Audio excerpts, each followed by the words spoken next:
And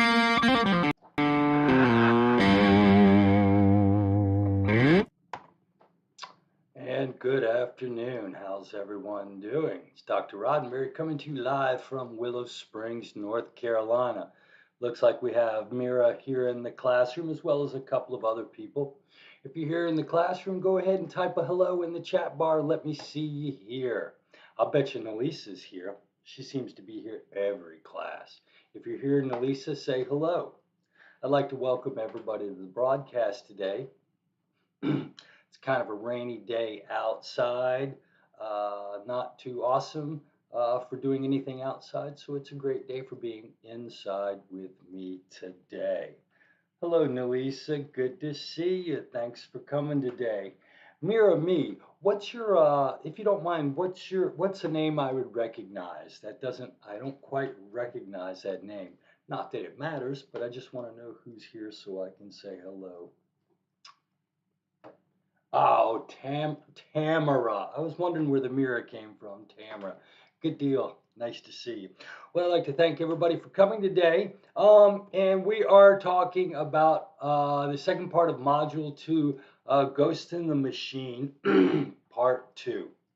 Now, what we talked about in the last lecture was the sort of the mechanistic aspect of the human being. What are the organs, the chemical reactions, these types of cells, and how can we build a mechanical system that conveys information from the world to a decision maker, and then that decision maker reacts to that information in the world. So that's sort of a mechanistic description.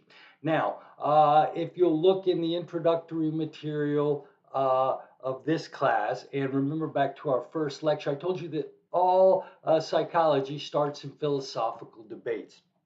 And one of the main philosophical debates was this idea of mechanism versus dualism.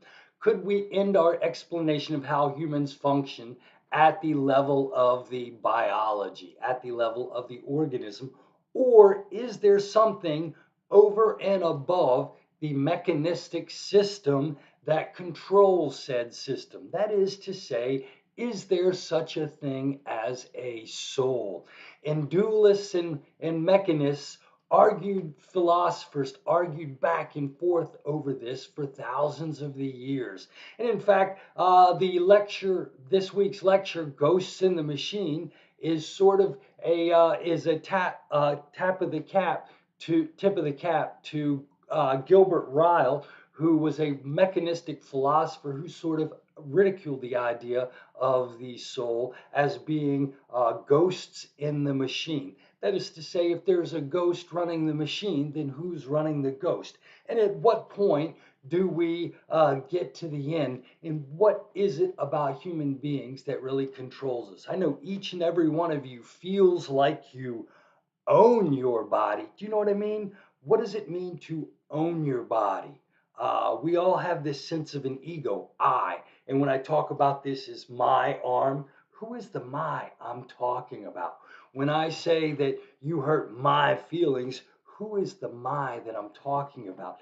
So the weird thing in psychology is to differentiate between mechanistic descriptions of how the human being functions from explanations of how the human functions that don't really belong to the world of mechanistic explanations. And that's where we come to when we talk about consciousness. Consciousness is still one of the great mysteries of the world. No one knows exactly what it means to be conscious, what exactly that quality is, and more importantly, we have really no idea how consciousness is created or exists in the brain. So there are some pretty wild theories at the cutting edge of psychology right now talking about this idea of consciousness, the soul, or what it means to be a human being. So that's the focus of this week's lecture. But before we get started, if you don't mind, what I'd like to do is to test your conscious ability. If you're out there watching this lecture right now, I would like for you to take an awareness test and let's see how good you are at paying attention. I'm sending a link to you right now for an awareness test. Take this 1 minute test and let's see how good your ability to pay attention is. I'll see you in 1 minute.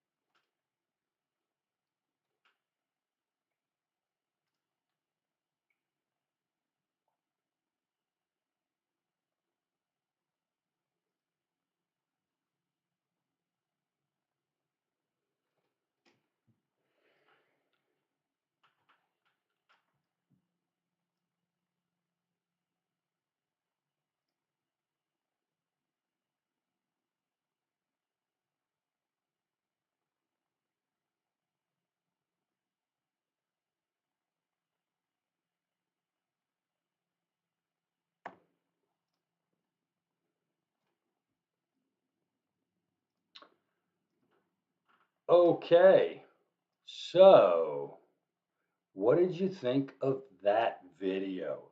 How good are you at paying attention?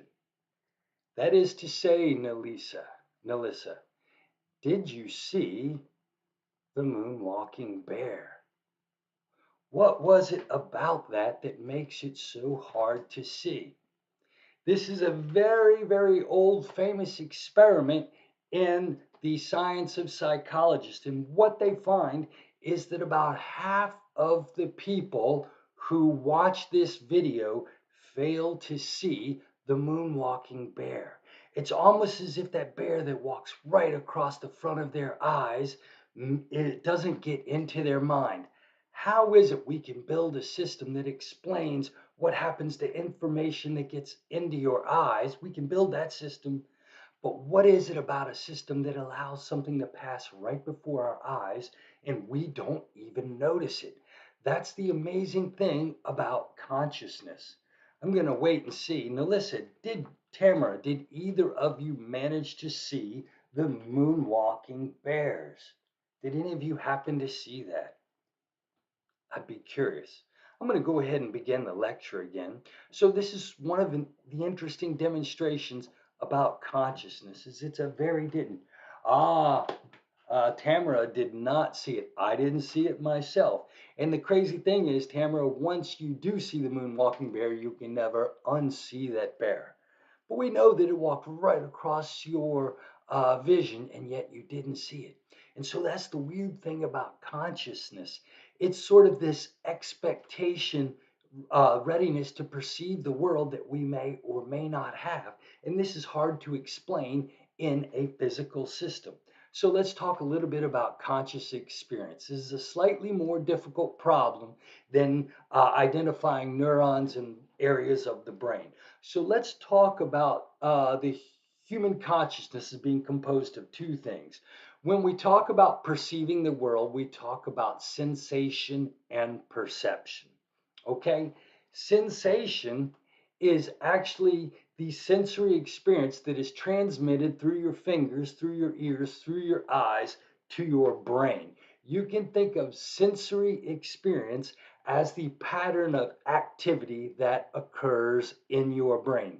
Did you know we have a small area in our brain, V4, Vision Center 4, in our occipital lobe, whose sole job is to respond to the color of a stimulus. So we have all of these little parts of our brain that encode our sensory experience into patterns of activity.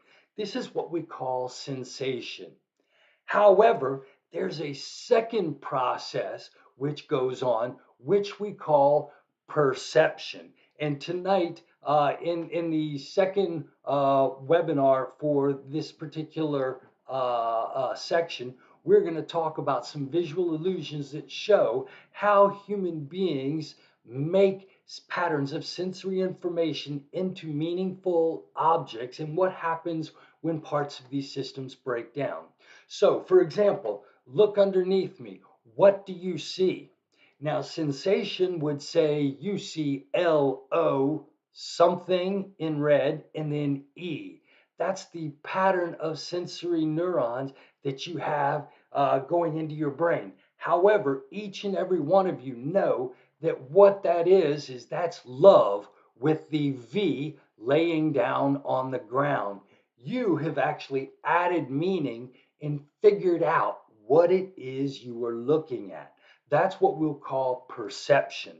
Now, the weird way to build a system is to think about human beings as having all of these little areas that come together, and each perceives a certain part of the environment, the color, the shape, the movement, the size, the length, the width, whatever, and puts those together. You can think of that as what we might call bottom up processing.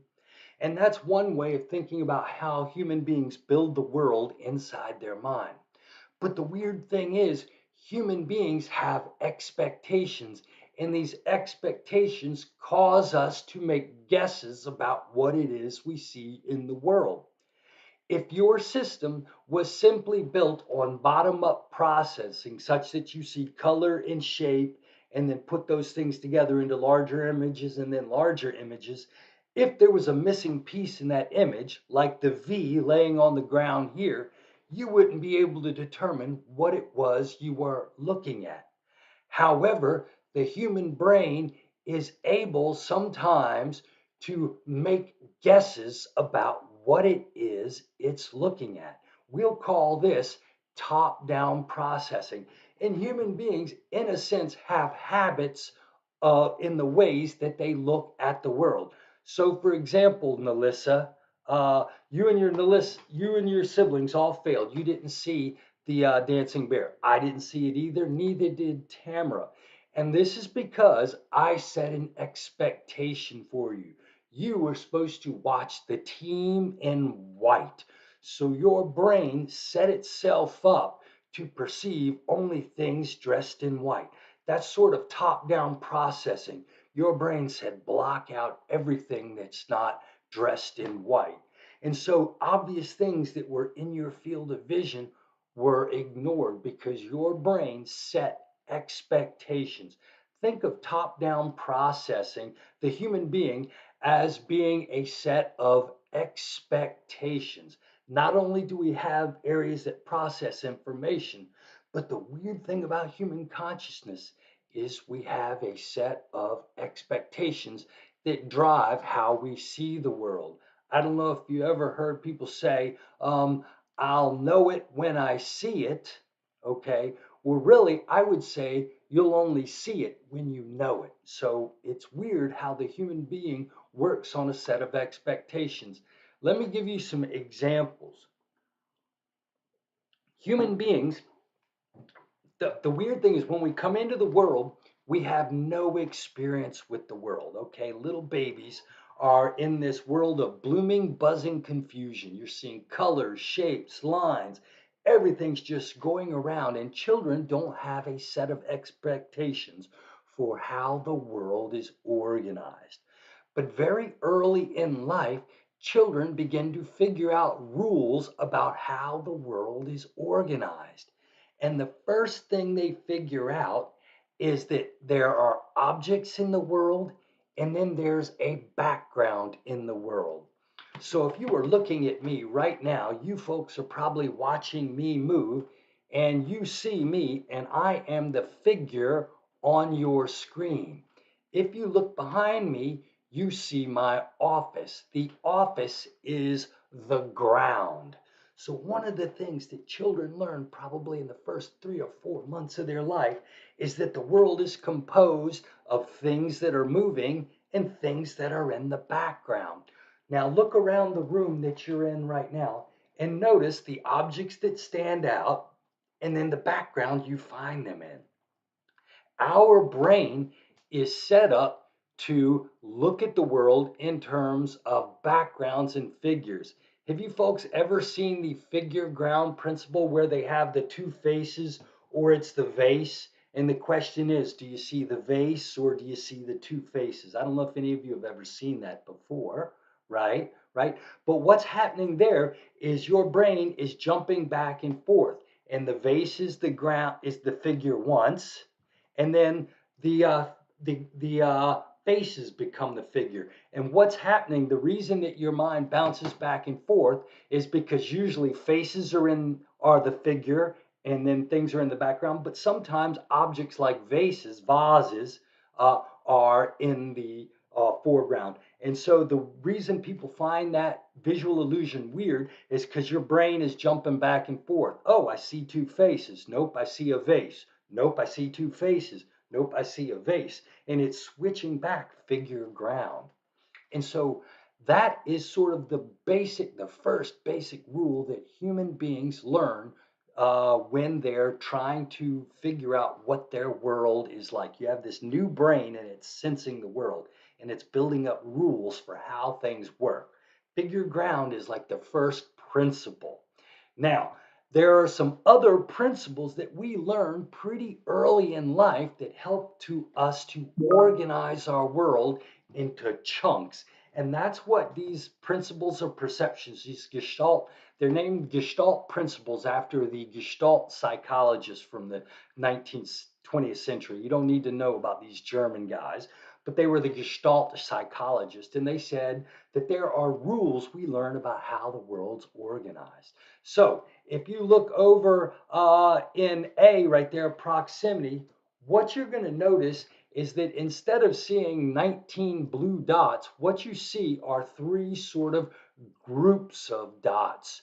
So what people tend to do when they look at the world, they see things in terms of groupings of objects. So instead of seeing all unique objects, they begin to put them in groups based on proximity, how close they are, okay? And if you look into a classroom or go to the mall and see people, you will notice that you don't see hundreds of people. You instead see groups of 2 and 3 and 4 and 5. And that's how you think of people. You think of them based on groups, based on how close they are together. Now, if you look in B, you'll notice that you have divided these lines into straight lines and wiggly lines. And there's the straight lined area and the wiggly line area. Look around your world and you'll notice that there are patterns, different patterns in the world. And you begin to break the world up into different sets of patterns, if you will. Now, here's the deal. I have a coffee cup and I have a book. Now, what you folks see is you notice that this book extends on both sides of this coffee cup. You don't think that I have a book on the left and the book on the right. You instead have realized that when you see two ends of something on the either side of an object in front of it, that object goes behind it. This is the rule of continuity, right? And then we look at this. You don't see three angles. You instead see a triangle. And look at right here in E. You don't see three pizza pies with bites eaten out of them. You instead see a square outlined by this shape. And so what this shows us is that human beings build in expectations for how they're going to look at the world. Where do these expectations come from and how are they represented across the brain? That's the crazy part. I can draw you a system which can explain to you what a square looks like, but I can't tell you what makes me imagine that a square exists in E. I can't tell you that. I can only tell you how my brain can figure out what a set of square lines looks like. But I can't tell you how you see square patterns in the world. And that's because human beings develop these expectations. Now, that expectation is exactly why you missed the black bear, because you were told not to pay attention to black colored things in your environment. So your mind gravitated towards only the white objects. Now think about that. Think about how amazing that idea is, that there are things in your world that you are missing just because your expectations are set to see something else. You expect this person to be rude. You may miss every nice thing they do and only notice the things they do that seem rude. Or maybe you expect a person to be wonderful and you miss all of the red flags because your expectations are set only to see the good things. Think about how often we walk around the world with expectations guiding our perceptions of what we're looking for in the world. Does that make sense, Tamara, Melissa? Do you sort of understand what I'm talking about? Now, the weird thing is, I can build a system that tells me where lines are perceived in your brain. I can tell you where in the brain color is perceived. I can even tell you which part of your brain will activate when you see your grandmother. But I can't figure out how your brain sets expectations to see your grandmother or the color red or a square. Okay? Now, there's another interesting way in which human beings use expectations about the world to create our reality. Now, it turns out there's a system in your brain which allows you to tell how far things are away from you in your real world. So if you turn around and look and see a book 6 feet away from you, your brain has a way of judging how far something is away from you based upon how far your eyes turn inward to look at it. So the farther something is away, the farther your eyes will be away looking from each other when they see it, right? And the closer something gets to you, the harder your eyes have to turn in to focus on it, right? Now, this focusing, this changing of the angles in your eyes, believe it or not, your brain can calculate the angles created when your eyeballs change the direction that they're looking at. So the farther you're looking out at focusing on something, the more your eyes are focused outwards, but the closer something comes in at you. And if you want to get that sense, hold your finger out in front of you and then move it closer and closer, keeping your eyes focused on it till your eyes begin to cross, and you'll feel the pressure as your eyes turn inward. Your brain calculates this and allows you to make a judgment of how far something is away from you. This is what we call binocular disparity. And this is the way in which human beings judge distance in the real world. Here's the crazy thing though. Because the real world looks a certain way when things are farther and closer away from us, we begin to develop expectations, just like Gestalt expectations, but I would call these Gestalt Vision expectations, if you will. And so human beings have a way to determine distance even when they can't use the old binocular disparity feature. Now, if you've ever been to an art museum or tried to draw a picture yourself or actually looked at photographs you've taken, you will notice that when you look at these pictures, there is the illusion of depth. So if you look at the picture below me right now, you can see that some of those clouds are super far away from us, and some of those clouds are super duper close to us. And some of those bushes are way away from us, and some of those bushes are really, really close to us. Now, in point of fact, all of those images that I just described are on a flat image on your computer screen. None of them are farther away from you. And yet you are able to feel like objects in this picture are farther away. Some objects in this picture are farther away than others. Does that make sense? Now, what human beings do is they've learned to use these monocular depth cues. And these are simply Gestalt vision strategies for distance. So, for example, objects in front of others convey distance. So you can tell I'm in front of the computers that you see because you can see all of me, but you can't see all of these computer monitors. So you know that I am in front of these computer monitors. Actually, if you want to know the truth, this is a green board and you don't see anything, but you see computer monitors behind me, and then behind them you see a desk partially covered up. All of that's a visual illusion, and you guess uh, uh, distance because of height differences. Same thing with height in a visual field. You think I am in front of the books up here because the books are higher up than me. And things in your visual field that are farther away tend to appear higher in your field of vision. Actually, we're at the same distance, but yet these books still look way back behind me. And again, relative size. If you look, you'll see that all of these clouds are the same size, but the ones way, way away look a lot smaller.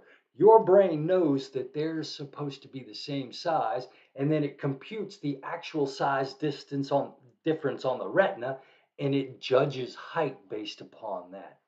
The same with linear perspective. See these parallel road lines? You notice that as they go off into the distance, they come to a point. They appear to come to a point. That's what's known. That's what's known as the linear perspective. Those lines are actually parallel lines, but because they seem to converge way off in the distance, uh, you can sort of, this is actually diagonal lines, but your brain assumes that they're parallel, and so the fact that they converge way off in the distance like they do in the real world gives you the illusion of distance. And so all of these strategies right here, your brain learns over the first 5 years of your experience in the real three-dimensional world. And your brain learns these. And then when you start to look at the world, or you look at a two-dimensional picture, or you look at a visual illusion, your brain is fooled because you give your because your brain makes these guesses about how the world is supposed to look. And you know what?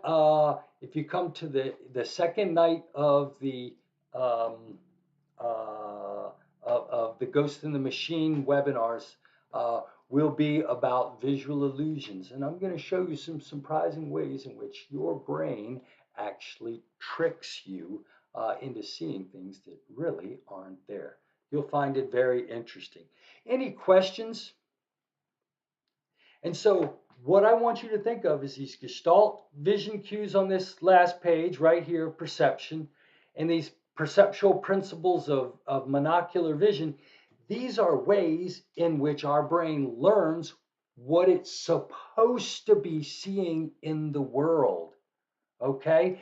And this is why, like I said, this helps explain why you missed the dancing bear, because your brain had set up some expectations.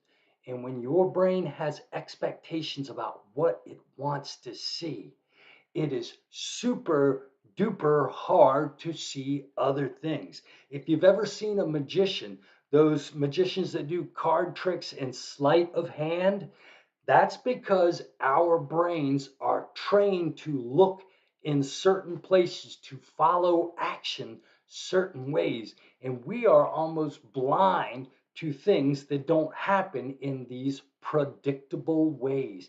This is why magic works. This is why visual illusions work. This is why art works. This is why people have different opinions about the same object. If you're a conservative or a liberal, you're going to look at the same picture, the same story, the same event, and based upon what you have in your head, you're going to see and perceive different things. So, as you walk out in the world based on your political beliefs or your cultural beliefs or whatever beliefs you have, whatever it is you think you're seeing, just remember human beings have expectations which control how they see the world, even in things as basic as distance and shape. Okay? I hope I didn't preach too loud. Now, what we were talking about, one of the ways in which we find consciousness to be very interesting is the fact that people do miss a lot in their environment. How many of you have ever had this experience? I've had this several times. How many of you have ever woken up from sort of zoning out driving down the highway at 65 miles an hour? How many of you have ever just woken up and realized, oh my God, I wasn't paying attention for the last 2 miles or the last 30 seconds or the last whatever? How many times have you caught yourself doing something without even paying attention? Yes, you have, right? And amazingly enough, you don't kill yourself, which is kind of crazy. It turns out that human beings sort of have what we might call an unconscious level of functioning. You walk, you dial a phone, you type on your computer without even thinking. You know what I mean? Your fingers make words on the keyboard without you even really thinking about it. So we have this conscious level, unconscious level of functioning that allows us to walk, ride a bike, drive a car, do all of these activities. And then we sometimes pay attention very carefully, like hopefully you're paying attention to me right now and thinking deeply about what I'm saying, right? And so we do some things consciously with intention and with focus. Now, the problem is human beings don't have a great ability to focus. So people do not have the ability to focus on an awful lot. Our ability to really, really concentrate is rather limited to a small amount of things. For this reason, human beings have to get in the habit of doing as much as possible automatically. Some people refer to human beings as cognitive misers. We do as much as we can possibly do thoughtlessly so we can save our attention for the few things that are really, really important. I'm going to stop because Melissa has a question here. If someone sees the world as a sad place, would they expect the worst out of situations? Absolutely. If someone sees the world as a happy place, would they expect to see something good out of every situation? Yes, yes, yes, yes, yes, yes. Melissa, when we get to clinical psychology, we're going to talk about cognitive behavioral therapy. Cognitive behavioral therapy is a form of psychotherapy that helps people to try and reinterpret the world. Cognitive behavioral therapy treats depressed and anxious people based on the idea that people develop the habit of seeing things sadly or the habit of seeing things fearfully. And actually, when we talk about stress and coping, we're going to find that really we're all under the same amount of pressure, but some of us interpret this pressure as stress, and some of us don't interpret this pressure as stress. So, as we go on during the course of this semester, Melissa, we're going to talk about the power of interpretation to protect you from stress, to protect you from depression, to protect you from a lot of things. Yes, absolutely. That's a brilliant. I'm glad you made that leap, Melissa. You're like 3 or 4 uh, uh, lessons ahead of me, so you're perfectly on time. I love that. Now, there are some cool examples of this. The thing I showed you with, for those of you, I see a couple of people have just logged in.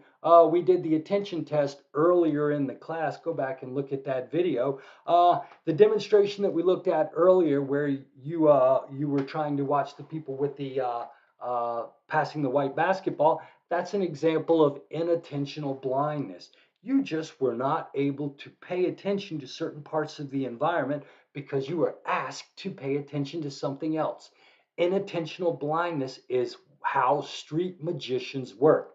They get you to look at this object over here while they're doing something tricky over here, right? right? So I've noticed you watch these street musicians, they'll get somebody's hand and they'll put their hand and they'll be playing with their hand. Meanwhile, they've got their other hand slowly undoing the person's watch band. Then they'll grab their fingers at the moment, and while the person's looking at their fingers, they'll slip their watch off. And that's inattentional blindness. Now, a really cool experiment was done to show an even more radical change. Sometimes people can't even tell when their environment changes. So look over in this corner over here. They did this really cool experiment. They get somebody, see this gentleman in the left-hand picture.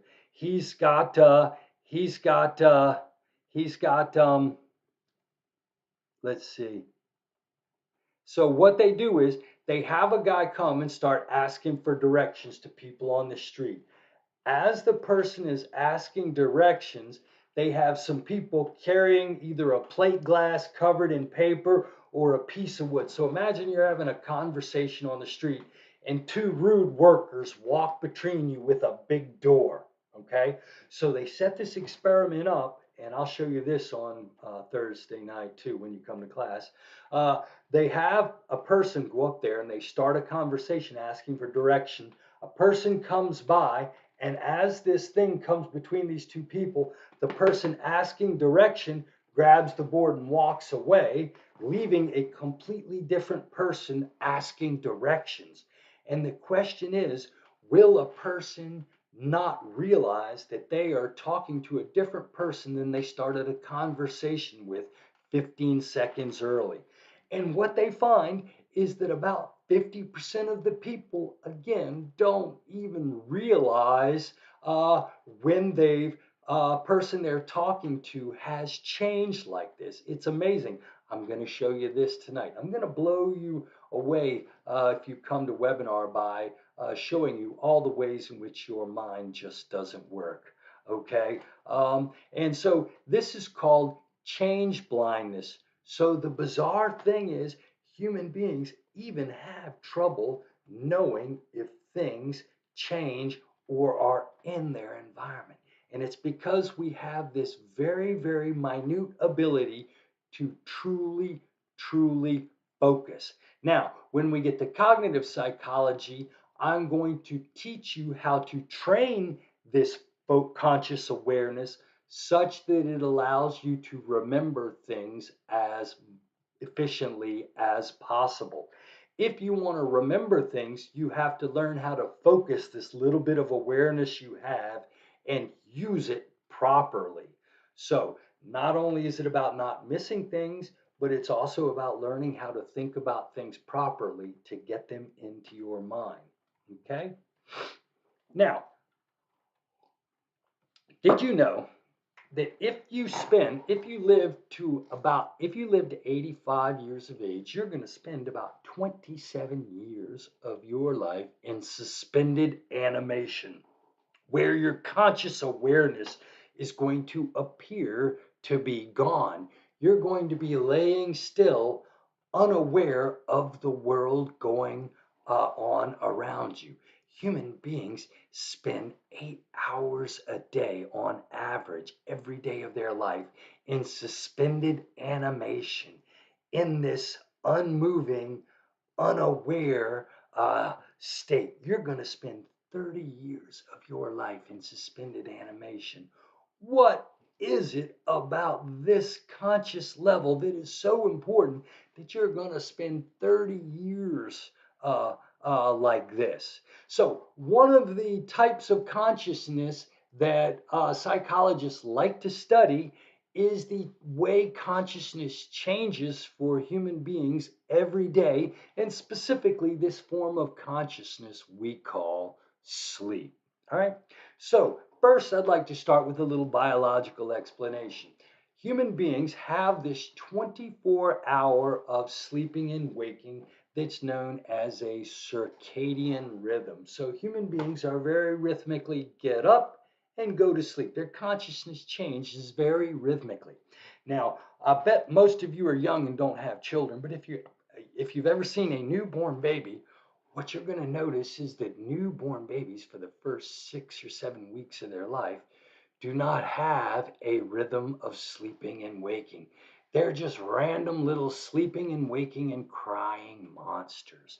But what happens is about 8 weeks of life, this little part of your brain in your hypothalamus, I don't know if you've ever heard of this structure called the hypothalamus in the base of your brain, this little structure called a suprachiasmatic nucleus uh, matures, and it creates a 24-hour cycle of sleeping and waking. Furthermore, this little brain structure is actually connected to your eyeballs, and it receives light from the sun. And every night when the sun goes down and you don't get light into your eyes, this little suprachiasmatic nucleus switches to the on position and causes you to go to sleep. So you have this little sleep switch in your brain called the suprachiasmatic nucleus. And it switches on and off once a day to put you into a state of suspended animation for about 8 hours. Now, this little switch works regardless of whether or not it gets sunlight. However, if it gets sunlight, it really makes this cycle work perfectly with the sun so that you sleep at night and not during the day. Now, if, for example, you were to have brain damage and this suprachiasmatic nucleus was destroyed, you would suddenly lose the ability to sleep periodically. You would then be sleeping for 2 hours, up for 10 hours, sleep for 16 hours, up for 4 hours. So the fact that we sleep in this very rhythmic pattern, okay, is controlled by this brain structure. Think of the suprachiasmatic nucleus as your time clock. Now, one of the things that you can do, sleep is so super duper important that sleep hygiene, getting enough sleep and sleeping regularly at regular times, is an important factor in lifespan, along with avoiding drugs, eating healthy, and getting exercise. Getting sleep, good sleep hygiene, is a key for a long life. Now, this circadian rhythm causes us, our consciousness, to change every day from fully awake, like you are right now, to super duper sleepy in the middle of the night. Now, what's happening during the day, based on this suprachiasmatic nucleus's functioning, is your hormone production is going to change. When you wake up in the morning, your brain's going to shoot you a little bit of cortisol, which is a stress hormone, which is why we feel fully awake in the middle of the day. I mean, first thing in the morning at 7 or 8 o'clock. Even if you stayed up all night, you ever notice if you can make it to the morning, suddenly you don't feel as sleepy as you did at 3 in the morning. On the other hand, most of us feel kind of sleepy at 3 or 4 in the afternoon. Again, your cortisol levels drop a little bit and we get the afternoon doldrums. So your hormone production is going to fluctuate throughout the day and change your arousal. And then at night, when we go to sleep, our body temperature drops a couple degrees right before we go to sleep at night. And that's why we all sleep with blankets. And then when just before you wake up in the morning, your body temperature is going to increase by a couple of degrees, and that kind of wakes us up. And so our body is changing based upon the function of the suprachiasmatic nucleus and its connection with the pineal gland, which is the master hormone gland in our brain. And what this is going to do is going to control the hormones and the body temperature to sort of conserve energy at night while we sleep, give us energy during the day for activity, and it's going to change our level of arousal and make us get quiet and hide at night when all the animals with better vision, better night vision, could be out and kill us, right? So, in a sense, the suprachiasmatic nucleus is sort of like this master timekeeper that keeps your hormones and your sleep cycle running really smoothly. Now, have any of you ever traveled to Europe before? Anybody, or traveled to California or traveled to Asia? Have you ever had jet lag before? Any of you ever had jet lag?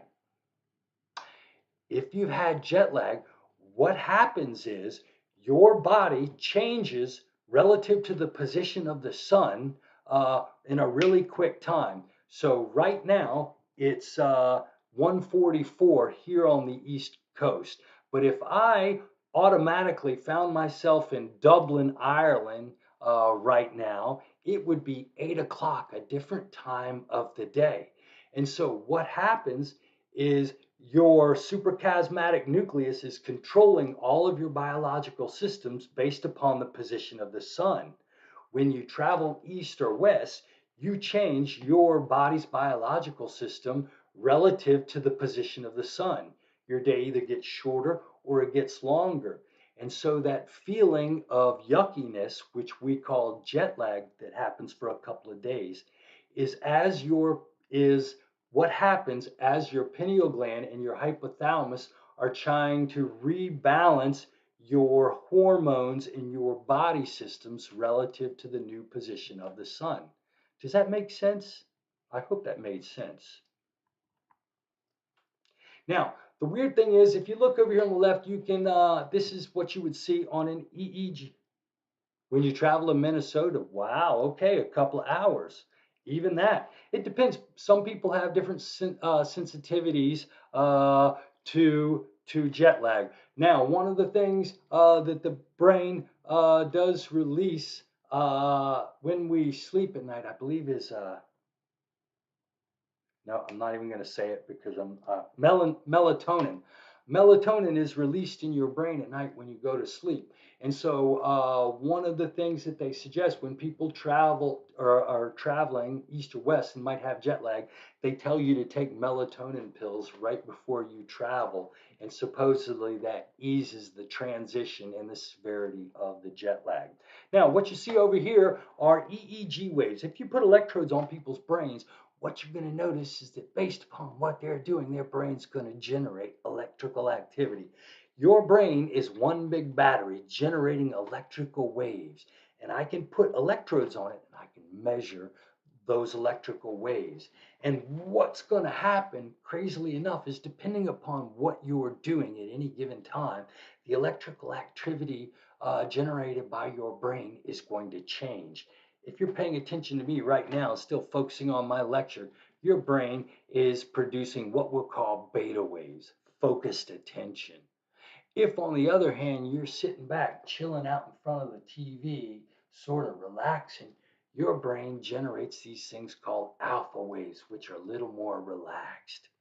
If you were to fall into a deep, deep sleep, your brain would produce these long, sloppy, slow waves of electricity called delta waves. Your brain would actually generate sort of this faster and slower electrical activity based upon whether or not you are focused or relaxed or deep in sleep. Now, these two guys, Kleitman and Dement, won the Nobel Prize back in the 70s for discovering this crazy thing about sleep. It turns out that when people go to sleep at night, their brain activity begins to slow down. Doesn't that make sense? You slow down and you don't move. Of course, your brain activity gets slower. And what they noticed, Kleitman and Dement, is that the longer people were asleep, the slower their brain activity gets. And after about 30 minutes, people's brain activity is nothing but delta waves, and they are really, really hard to wake up. But the crazy thing that Kleitman and Dement found was that these people, even though they stayed asleep, their brains would begin waking up by becoming more and more active. And after about 45 minutes, people's brains would actually be as active as if they were normally awake and focused and really paying attention. Their brains would be generating beta waves. And yet these people would be dead asleep and dreaming. And they called this REM sleep because while the people were dreaming and their brains were really active, their eyes would be bouncing. And they found that people became paralyzed during REM sleep, and people had these dreams.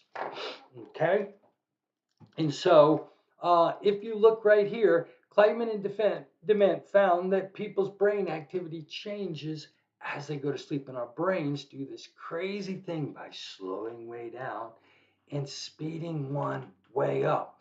Now, when we dream at night, our visual center is really, really active. If you've ever had a REM dream, you notice that you see lots of crazy images, and our amygdala gets active. That's our emotional center. So if you've ever had a REM dream, you'll notice it's super duper scary, right? Right? And our motor cortex gets active. And if you've ever been in a dream, you'll notice you're always running or riding a bike or trying to get away from something in a dream. Okay? And so these are sort of the ways in which your brain's going to get really active. But if you've ever noticed, a dream is super duper crazy, and that's because your logical center is not working. So that's what's happening. When our brain falls into REM sleep, parts of it get super duper active, and they start generating these crazy, scary visual images, and your brain perceives them as a bad dream. Now, Melissa Rosario asked a question about sleep spindles. Sleep spindles are actually bursts of activity that occur a lot of times when your environment, when you sense your environment. A sleep spindle is a short, brief pulse of activity, while your uh, delta waves are long and slow and continuous. Notice how your sleep spindle just happened really quickly. So a sleep spindle is actually the indicator of true sleep. Before that, you're kind of in between sleep, what we would call sort of that, you can sort of hear the TV, but you're sort of asleep. You know what I mean? That weird people. The sleep spindles and the K complexes are what happens when you truly fall asleep, Melissa. And here's the crazy thing, Melissa. If you were in stage 2 and I went up and whispered in your ear and said, Melissa, you wouldn't wake up, but your brain would register it by a sleep spindle. You'd see a little burst of activity. So we'd know that it got in your ear to your brain, but you didn't actually become aware of it. Okay? That's a good question. Good question. No, delta waves are when you are dead asleep. So it starts out with stage 1, which is kind of when you're falling asleep. In stage 2, we start to see these sleep spindles, and that's when we know you're asleep. Now, in stage 2, you're actually easy to wake up. I could shake you and you'd wake up really easily, Melissa. However, if I let you sleep for 15 or 20 more minutes, the sleep spindles and K complexes would go away and your brain activity would switch to delta waves. And then it would be absolutely impossible to wake you up. So what happens is the brain activity starts when we lay down, our brain's generating alpha waves, then it starts generating theta waves. Then you start seeing sleep spindles come in. Oh, he's really asleep now. And then those sleep spindles would slowly go away and we'd start to see delta waves. And then the more delta waves we'd go, the deeper in sleep you would go. Does that make sense, Melissa? Now, the weird thing is, what happens, we cycle back and forth all night, probably half a dozen times. So look at this graph underneath me. So we start out awake at hour 0, and then when you fall asleep, you go into stage 1, then you're in stage 2. Then you go into slow wave sleep. You don't dream here, but you're dead asleep. And then after you stay in slow wave sleep for a while, your brain activity starts changing, Melissa, and the sleep spindles come back and the theta waves come back and your brain starts waking up. And then your brain actually looks like it's awake, like you're in stage 1, but you're in REM sleep. You're still dead asleep, but you're now dreaming. And you dream for a few minutes, and then the REM sleep goes away and you start to have sleep spindles again. And then the sleep spindles go away and you start to have delta waves again. And then the delta waves start to go away and you start to have sleep spindles again. And then the sleep spindles go away and you have beta waves, but you're dreaming. and you cycle back and forth between periods of dreaming and sleeping all night long. And you'll notice 1, 2, 3, 4, 5. Most people have 5 or 6 cycles of REM sleep every night. We do almost all of our dreaming during REM sleep. 50% of your sleep is actually in light sleep. And as we get older, when we go to sleep, our brain tends not to go into delta sleep. It seems to get caught in stage 2 sleep.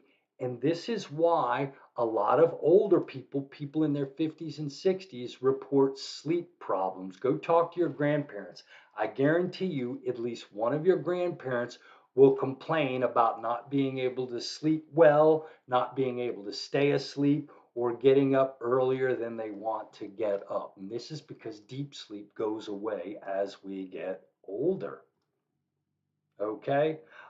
Read about these sleep disorders on your own. The only one I want to point your attention to is narcolepsy. It is the craziest one. Now, here's the deal. We have this thing. Our brain doesn't necessarily need sleep, but it needs REM sleep. So, for example, if you pull an all-nighter tonight and you miss 8 hours of sleep, when you sleep tomorrow, you will not have to sleep 16 hours. All you have to do tomorrow is you have to sleep 8 hours and you will be caught completely up. Here's the deal though. You will spend more time in REM sleep tomorrow than you normally would because your brain tries to catch up the REM sleep that it misses. In fact, there's a bizarre phenomenon that they've done experimentally. If I were to keep you from going to sleep for 3 or 4 days, when you finally fell asleep, you would fall immediately into REM sleep. There's something about REM sleep that is super duper important to human beings. Enough so that if we try to prevent it, REM rebound will occur and our brain will require us to get that extra REM sleep. Now, why is this important? Well, people with narcolepsy, when they go to sleep at night and you measure their brain activity, what you'll notice is that their brains do not do this wonderful cycle like most people brains do. Their brains do not get into REM sleep at night. They do not show any periodicity. They are not able to have a normal sleep cycle at night. Now, what does this mean? This means that for the narcoleptic, they'll be walking around at 2 or 3 in the afternoon, and all of a sudden, they will fall into REM sleep immediately. They'll just be standing there talking to you, and they'll fall into REM sleep. Two crazy things about this. Number one, these periods of narcolepsy tend to be caused by emotions when they laugh or when something funny, sad, or scary happens, it drives them into a narcoleptic fit. And furthermore, when people are dreaming, their body is paralyzed, it becomes limp. So, people who have narcolepsy, when they fall into a narcoleptic fit during the middle of the day, they usually lose muscle tone and fall over on the ground. And so, these people, a lot of times, can't live independently because they'll be out walking in the city and all of a sudden their body will just fall into deep sleep or REM sleep for 15 or 20 minutes. Really, really bizarre. Okay, I've about run out of time and I think I've run out of customers. Do we have anybody on the broadcast still? I hope everybody enjoyed the lecture and learned something interesting about sleep today and consciousness. Remember, your consciousness is limited. If you really want to see how the world works, look at it from a new perspective. Challenge your assumptions, your presuppositions, your filter, if you will, because your consciousness is limited based upon your biases and your background. So, in order to see the world afresh, you have to change your perspective. Okay? And we'll talk about visual illusions, the soul, and all kinds of metaphysical stuff in webinar. I really hope to see everybody in webinar. Otherwise, don't forget to do your discussion boards. Have a great week, and I look forward to seeing you next time. Take care.